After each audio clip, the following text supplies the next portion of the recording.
Baik, Assalamualaikum warahmatullahi wabarakatuh. Selamat pagi kepada Bapak Supadi dan juga teman-teman semua yang berbahagia pada pagi hari yang cerah ini.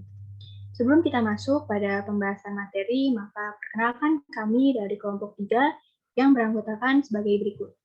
Yang pertama yaitu terdapat Bunga Silvana Miseli, dan yang kedua yaitu ada Devlin Demaisela, yang ketiga yaitu ada Hairunisa Salsabila, yang keempat yaitu Kirana Kusuma Wardani, dan yang terakhir yaitu ada Nursifa Nadia Stuti. Baik, untuk selanjutnya pokok pembahasan yang akan kami bahas terdapat 3 bagian. Yang pertama yaitu ada latar belakang, yang kedua analisis pemikiran, dan yang terakhir yaitu kesimpulan.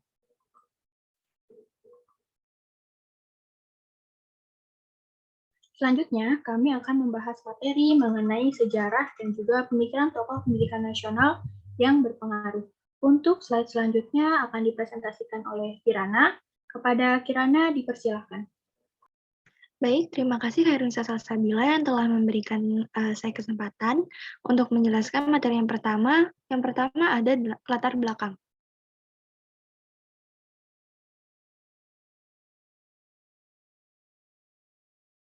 Pendidikan merupakan salah satu kebutuhan pokok dalam kehidupan manusia yang berpikir bagaimana menjalani kehidupan dunia ini dalam rangka mempertahankan hidup. Dengan kata lain, pendidikan itu sangat penting bagi manusia. Pentingnya pendidikan ini telah diteliti oleh beberapa tokoh dan para pemikir tentang pendidikan sebagai generasi penerus. Kita perlu mengetahui sejarah mengenai tokoh pendidikan tersebut. Begitu banyak ide yang telah mereka gagaskan untuk mengungkapkan pentingnya pendidikan dalam kehidupan. Tokoh-tokoh tersebut tidak hanya dari dalam negeri saja, namun juga ada tokoh-tokoh dari luar negeri. Negara Indonesia merupakan negara yang berkembang, begitu juga dengan pendidikannya. Jadi kita harus tahu bagaimana pengaruh tokoh pendidikan terhadap pengembangan pendidikan yang ada di Indonesia. Untuk materi tokoh yang pertama, yaitu ada analisis pemikiran pendidikan menurut Ki Hajar Dewantara.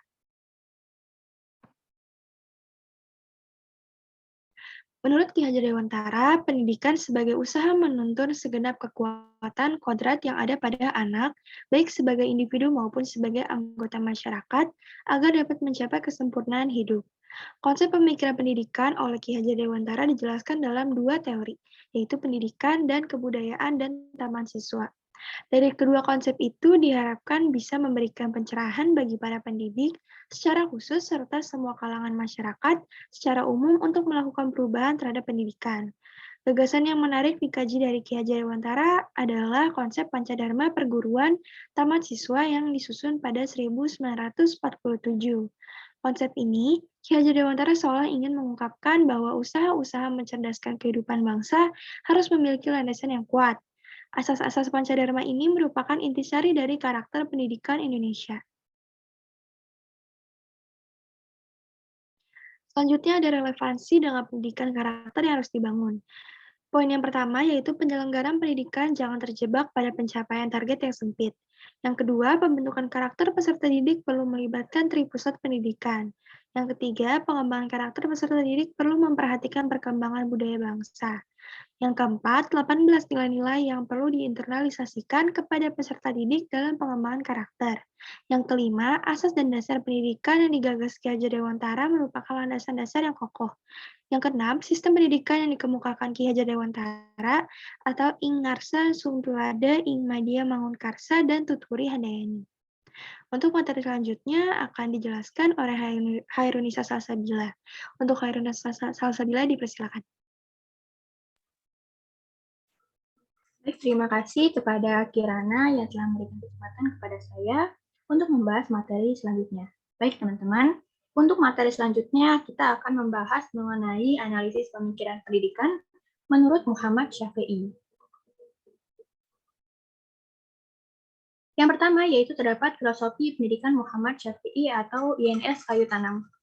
INS Kayu Tanam didirikan pada tanggal 31 Oktober tahun 1926 sebagai reaksi terhadap sistem pendidikan yang dilaksanakan oleh pemerintah Hindia Belanda.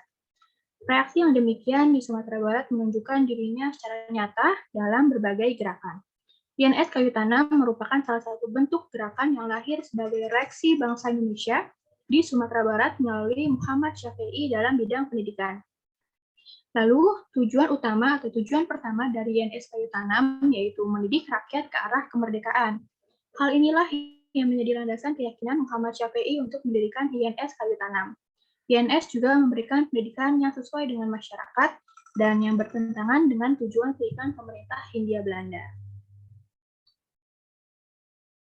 Selanjutnya, kita akan membahas mengenai pandangan dan juga metode pendidikan menurut Muhammad Syafi'i.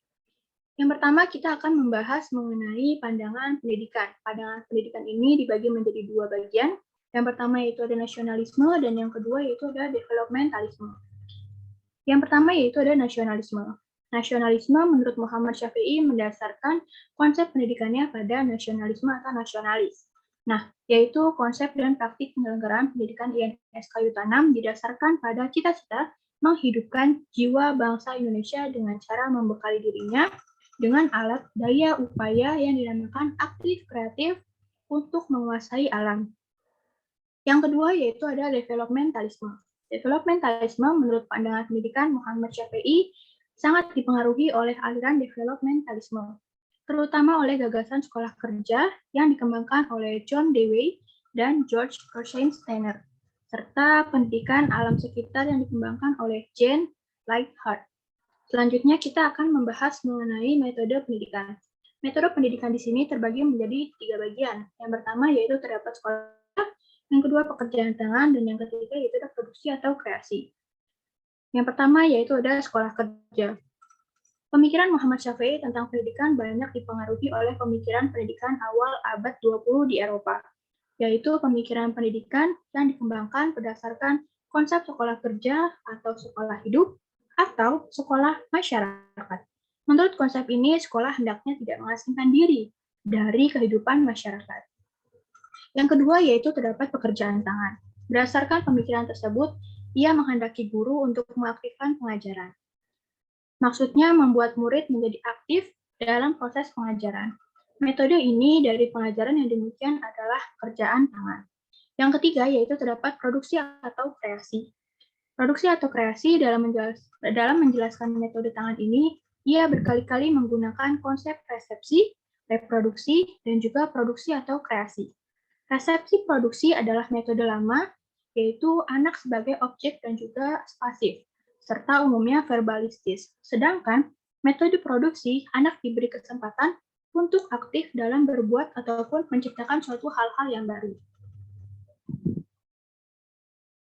Untuk selanjutnya akan dibahas oleh teman saya yaitu Syifa. Kepada Syifa dipersilahkan. Baik, terima kasih Salsa. Selanjutnya ada analisis pemikiran pendidikan menurut Ahmad Dahlan dari Muhammadiyah.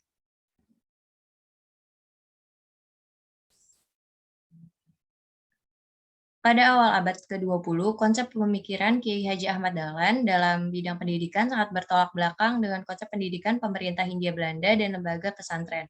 Ketika itu, sekolah pemerintah Hindia Belanda lebih mementingkan ilmu pengetahuan, sementara lembaga pesantren lebih mementingkan ilmu keagamaan. Hal tersebut berdampak pada pemikiran para orang tua yang beranggapan bahwa jika anaknya sekolah di pemerintah Hindia Belanda akan dianggap kafir. Keadaan tersebut ditanggapi oleh Kiai Haji Ahmad Dahlan bahwa umat muslim tidak dapat berpikir secara monoton atau memisahkan diri dari mempelajari pengetahuan umum dan agama. Oleh karena itu, Kiai Haji Ahmad Dahlan berupaya mencari solusi dengan mendirikan sekolah melalui organisasi Muhammadiyah yang mengkolaborasikan antara pendidikan agama dan pengetahuan umum.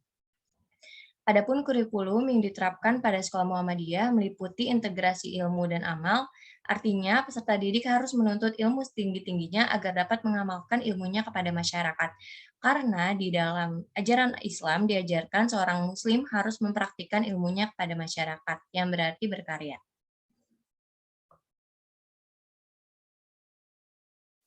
Selanjutnya, integrasi ilmu agama dan ilmu umum. Artinya, ilmu harus diimbangi dengan ilmu agama dan ilmu umum agar peserta didik menjadi ulama intelek atau intelektual agama atau intelektual ulama. Maka dari itu, melalui Muhammadiyah, Kiai Haji Ahmad Dahlan mendirikan sekolah-sekolah model Belanda yang mengkolaborasikan ilmu agama dan ilmu umum. Kemudian kebebasan berpikir.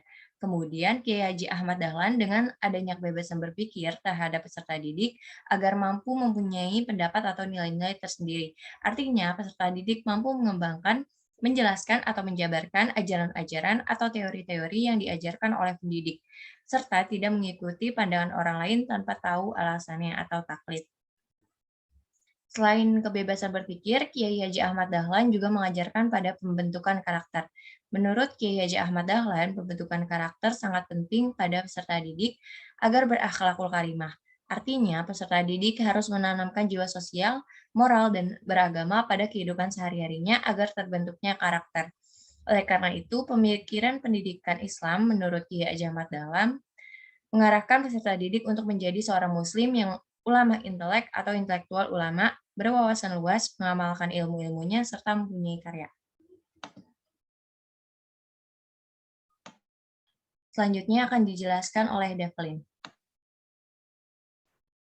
Baik, perkenalkan nama saya Devlin dan saya akan menjelaskan tentang pendidikan yang dikembangkan oleh Nahdlatul Ulama. Boleh next?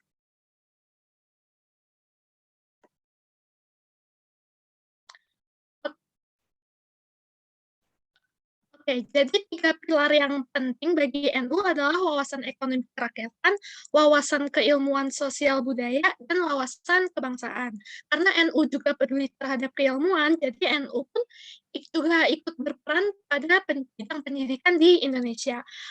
NU berhasil melayani kebutuhan pendidikan yang menjangkau daerah Indonesia yang belum dijangkau oleh sekolah umum. Salah satunya adalah program Ma'arif yang berkaitan dengan madrasah dan sekolah. Jadi Ma'arif ini didirikan oleh ulama NU yang melihat kondisi umat Islam yang terpuruk ketika di bawah penjajahan Belanda, sehingga NU melakukan pengajaran. Ma'arif ini menginginkan proses pembelajaran yang bisa dikembangkan dalam demokratis, lalu menyadari dan mengakui adanya pluralitas dan multi budaya, serta meniadakan dikotomi atau pembagian antara pendidikan agama dan pendidikan umum.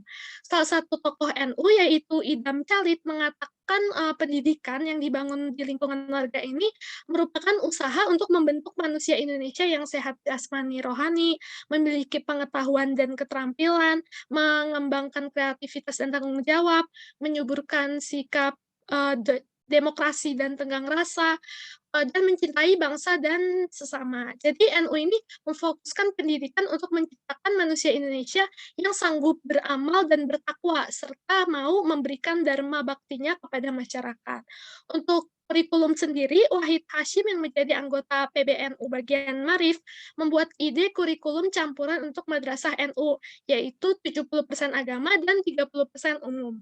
Pengembangannya merujuk pada beberapa prinsip, yaitu berorientasi pada tujuan, relevansi dengan kebutuhan, efisiensi dan efektivitas dalam pelaksanaan, fleksibilitas, kesinambungan, dan mutu. Untuk materi selanjutnya akan dijelaskan oleh Bunga. Baik, terima kasih atas kesempatannya. Di sini saya akan menjelaskan analisis pemikiran pendidikan menurut Diyarkara.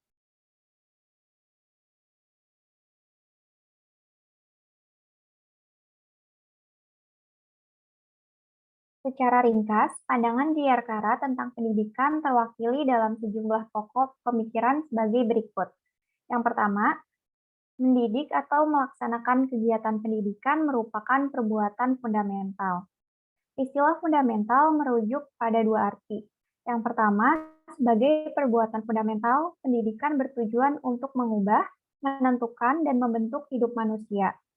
Arti yang kedua, sebagai perbuatan fundamental, pendidikan berpangkal dari sikap fundamental cinta dalam arti cinta murni, yaitu cinta yang mengarah pada kepentingan yang dicintai, bukan kepentingan yang mencintai. Yang kedua, isi perbuatan fundamental mendidik adalah kemanusiaan manusia muda, dalam arti hominisasi dan humanisasi. Hominisasi adalah proses manusia menyadari dirinya bukan sebagai makhluk biologis semata, melainkan sebagai seorang pribadi atau subjek yang mengerti diri, menempatkan diri dalam situasinya, mengambil sikap, dan menentukan dirinya. Sedangkan humanisasi adalah proses manusia berdasarkan budinya mengangkat alam menjadi alam manusiawi atau menjadi kebudayaan. Dengan kata lain, pemanusiaan dalam arti hominisasi dan humanisasi adalah pengangkatan manusia muda sampai sedemikian tingginya sehingga dia bisa menjalankan hidupnya sebagai manusia dan membudayakan diri. Yang ketiga, perwujudan yang primer dan fundamental dari pendidikan atau kegiatan mendidik termuat dalam kesatuan hidup Tritunggal, Bapak, Ibu, Anak, di mana 3 peristiwa penting pendidikan, yaitu yang pertama, pemanusiaan anak, dengan mana anak berproses untuk akhirnya memanusiakan sendiri sebagai manusia purnawan. Yang kedua, pembudayaan anak, yaitu pemasukan anak ke dalam alam budaya atau juga memasukkan alam budaya ke dalam diri anak, dengan mana anak berproses untuk akhirnya bisa membudayakan sendiri sebagai manusia purnawan. Yang ketiga, pelaksanaan nilai-nilai, dengan mana anak berproses untuk akhirnya bisa melaksanakan sendiri nilai-nilai sebagai manusia purnawan. Poin yang keempat, yaitu pendidikan tidak boleh bersifat individualis dengan menuruti semua kehendak dan memanjakan anak. Tidak boleh bersifat statosentris dengan menempatkan anak di bawah kekuasaan negara atau masyarakat sampai memusnahkan kepribadiannya, melainkan harus bersifat personalistis, dalam arti ditujukan pada perkembangan manusia sebagai persona. Yang kelima, mendidik terutama adalah hak dan kewajiban orang tua. Sedangkan kewajiban negara adalah mengakui, melindungi, dan membantu pelaksanaan hak dan kewajiban orang tua tersebut. Pengajaran memiliki 2 aspek. Yang pertama, aspek pendidikan yang bertujuan membangun anak agar menjadi kepribadian yang sempurna dan susila, yang merupakan hak dan kewajiban orang tua. Yang kedua, aspek pengembangan tenaga cakap, yang bertujuan untuk membangun anak menjadi tenaga cakap untuk kehidupannya, yang merupakan hak dan kewajiban negara. Dengan ini, Diyarkara ingin menggarisbawahi bahwa pengajaran mengandung pendidikan. Dengan memberi pengajaran, negara ikut serta membantu pelaksanaan hak dan kewajiban orang tua untuk melaksanakan pendidikan. Yang keenam, konstruksi pengajaran tidak boleh didasarkan pada pandangan yang sekadar pragmatis, melainkan harus inkulturatif progresif. Pandangan pragmatis hanya mempertimbangkan manfaat langsung dan konkret dari pengajaran. Sebagai contoh, prinsip link and match. Menekankan manfaat langsung produk pendidikan sekolah untuk mengisi kebutuhan tenaga kerja di berbagai bidang kehidupan. Sebaliknya, pandangan inkulturatif progresif tentang pendidikan memandang kegiatan mendidik atau mengajar sebagai upaya memasukkan manusia muda ke dalam kebudayaan atau memasukkan kebudayaan ke dalam manusia yang belum dewasa, agar akhirnya dia mampu memanusiakan sendiri, membudayakan sendiri, dan melaksanakan nilai-nilai sendiri sebagai manusia purnawan. Next.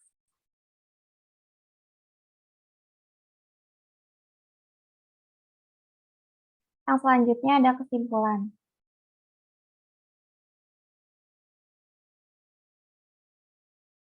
Kesimpulan yang kami ambil dari materi ini, yaitu begitu banyak para tokoh pendidikan yang berjuang untuk mengembangkan pendidikan yang ada di negaranya, baik tokoh pendidikan luar maupun dalam negeri.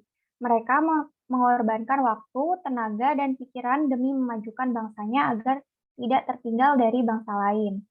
Semangat juang tokoh pendidikan zaman dahulu sangat berpengaruh terhadap perkembangan pendidikan yang ada sekarang, karena mereka adalah para pelopor sekolah, madrasah, dan perguruan tinggi. Mereka adalah orang-orang yang membuka pintu pendidikan untuk generasi penerus agar tidak putus dengan dunia pendidikan. Sekian dari saya kembalikan kepada Salsa selaku moderator. Terima kasih.